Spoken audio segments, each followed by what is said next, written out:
ஸ்ரீஹி ஸ்ரீமதே ராமானுஜாய நமக. ஸ்ரீமத் வரவர முனையே நமக. ஸ்ரீ ஸ்ரீனிவாச மகா குரவே நமக. ஆழ்வார் எம்பெருமானார் ஜீய திருவடிகளே சரணம். அடியன் குமுதவள்ளி கிருஷ்ண ஸ்ரீனிவாசதாசர் ஸ்ரீ ஆண்டாள் நாச்சியார் அருளி செய்த திருப்பாவை பாசுரம் 19. குத்து விளக்கரிய கோட்டுக்கால் கட்டில் மேல் மெத்தென்ற பஞ்ச சைனத்தின் மேலேறி கொத்தலர் பூங்குழல் நப்பினை கொங்கை மேல் வைத்து கிடந்த மலர் மார்பா வாய்த்திறவாய் மைத்தடங் கண்ணினாய் நீ உன் மணாலனை எத்தனை போதும் துயிலழ ஒட்டாய்கான் எத்தனை ஏலும் பிரிவாற்ற கிள்ளையால் தத்துவம் அன்றே தகவேலூர் எம்பாவாய். இந்த பாசுரத்திற்கான விளக்கம், அதாவது பகவான் இப்போ சயனித்திருப்பது கருவறையில், அதாவது கண்ணனும் நப்பினையும் கருவறையில் இருக்கிறார்கள். அங்கு ஒரு குத்து விளக்கு எரிந்து கொண்டிருக்கிறது. அவர்கள் படுத்திருக்கும் அந்த சயனித்திருக்கும் அந்த படுக்கையானது யானை தந்தத்தால் செய்யப்பட்ட அந்த கோட்டுக்கால் கட்டில். அந்த மெத்தை மிகவும் பஞ்சு போன்ற மெத்தையின் மீது கண்ணனும் நப்பினையும் சயனித்துக் கொண்டிருக்கிறார்கள். கண்ணன் எங்கே சயனித்துக் கொண்டிருக்கிறான் என்றால் நப்பினையின் மார்பகத்தின் மேல் சயனித்துக் கொண்டிருக்கிறான்.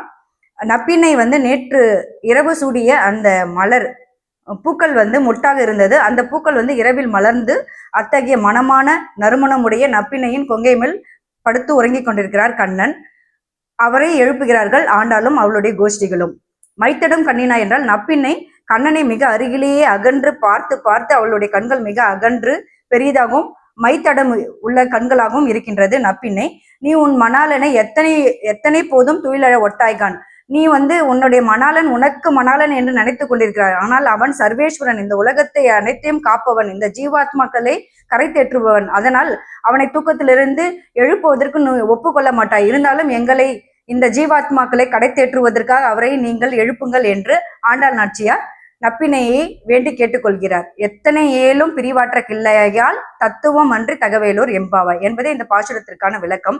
இந்த பாசுரத்தை நாம் எவ்வாறு எடுத்துக்கொள்ள வேண்டும் என்றால், எவ்வாறு கண்ணன் ராசகிரீடை செய்து கோபியர்கள் அனைவருக்கும் ராசகிரீடையில் இருந்தாரோ அதே போல இங்கேயும் கண்ணன் நப்பினையின் மார்பகங்கள் மேலே படுத்து உறங்கி கொண்டிருக்கிறார் அல்லவா. இதை நாம் எவ்வாறு காண வேண்டும் என்றால், சரீர பந்தம் அனைத்துமே மனிதர்களுக்கும் மற்ற ஜீவாத்மாக்களுக்கு மட்டுமே. பகவான் இந்த முக்குணங்களுக்கும் அப்பாற்பட்டவர். எனவே மனித சரீரமே கிடையாது, மனிதனுடைய அந்த குணங்களும் கிடையாது. அப்போ ஆண்டாள் எதை குறித்து இதை சொல்லியிருக்கிறார் என்றால், இந்த ஜீவன்கள் எப்பொழுது நம்ம அடையும், இந்த பரமாத்மாவிடம் அடையும் என்று ஏங்கிக் கொண்டு நின்ற கோலம், அமர்ந்த கோலம், சயனித்த கோலம் என்று காத்து காத்து மிகவும் சோர்ந்து போயிருந்தார். அவரை தேற்றும் விதமாக நப்பினை என்ன சொல்கிறார் என்றால், நீங்கள் ஒவ்வொரு ஜீவனாக கரை தேற்றுவதை எண்ணி பார்த்து கொண்டிருக்கிறீர்கள். பிற்காலத்தில் ராமானுஜர் போன்று மிகப்பெரிய ஆச்சாரியர் அனுப்புங்கள், கூட்டம் கூட்டமாக அனைத்து ஜீவாத்மாக்களும் சேரும் என்று கூறினாராம். அந்த மனதிற்கு தலை வணங்கும் விதமாக கண்ணன் படுத்து உறங்கி கொண்டிருக்கிறாராம். நன்றி. ஸ்ரீ ஆண்டாள் திருவடிகளே சரணம்.